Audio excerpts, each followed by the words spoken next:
Elle manifeste aux côtés des hommes en Tunisie, en Égypte, en Syrie, en Algérie, au Maroc, en Libye et à Bahreïn et ailleurs. Elles participent aux mobilisations, prennent la parole, font des banderoles. Leurs revendications de démocratie, d'égalité et de dignité sociale en charrient d'autres, plus particulières dans leur sillage. Mettre en commun nos constats, nos combats, nos revendications, parce que nous avons appris depuis longtemps que les idées n'ont pas de frontières et qu'il faut les faire circuler pour essayer de peser sur les transformations du monde.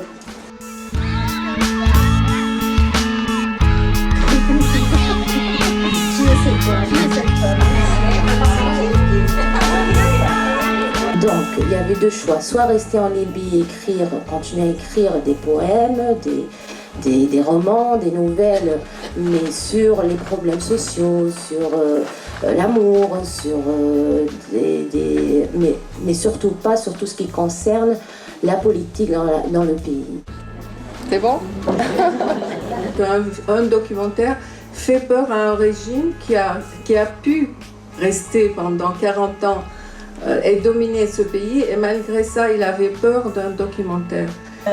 Donc le projet de loi sur le quota est au Parlement. Nous avions demandé 30%, on nous offre 33%. Non. Pour faire une révolution, il ne faut pas militer du haut, mais aller vers les femmes. Vous savez, après une révolution, on n'a pas le paradis. On a tout à construire. Parce qu'une dictature a cette spécificité de tout détruire. C'est de la prédation généralisée sur tous les plans. La démocratie, ce n'est pas le pluripartisme, ce n'est pas la liberté d'expression. La démocratie, c'est tout un travail éducationnel, un travail sur les mœurs, un travail sur soi. Pour nous, les jeunes sont des porteurs aussi d'idées. Et s'ils grandissent, ils deviennent adultes en portant l'idée de l'égalité, de la citoyenneté des femmes, ils pourront transmettre ça à leurs enfants, à leurs filles et transmettre ça aux villageois. Et souvent on est surpris de la manière dont des femmes qui sont privées de la parole, quand elles l'apprennent, eh ben, elles sont beaucoup plus crédibles que n'importe quel intellectuel qui va écrire sur elles ou qui va parler à leur place. Donc qu'est-ce qui vous a poussé concrètement à vous exprimer dans un pays où le contexte ne permettait pas?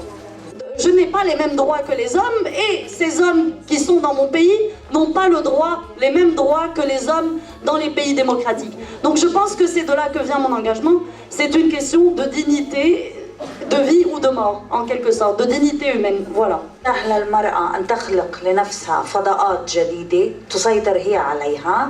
Donc ces médias alternatifs ont permis à la femme de créer de nouveaux espaces qu'elle contrôle elle-même. First of all, I think women's oppression is not a matter of culture only, but it's a matter of politics as well. It's a political oppression. Donc, dans un premier temps, je pourrais dire que la question des femmes n'est pas une question seulement culturelle, c'est une question politique, surtout et avant tout. Maintenant, qu'est-ce que c'est l'art et la révolution? Je pense que la révolution est une forme d'art. Je crois.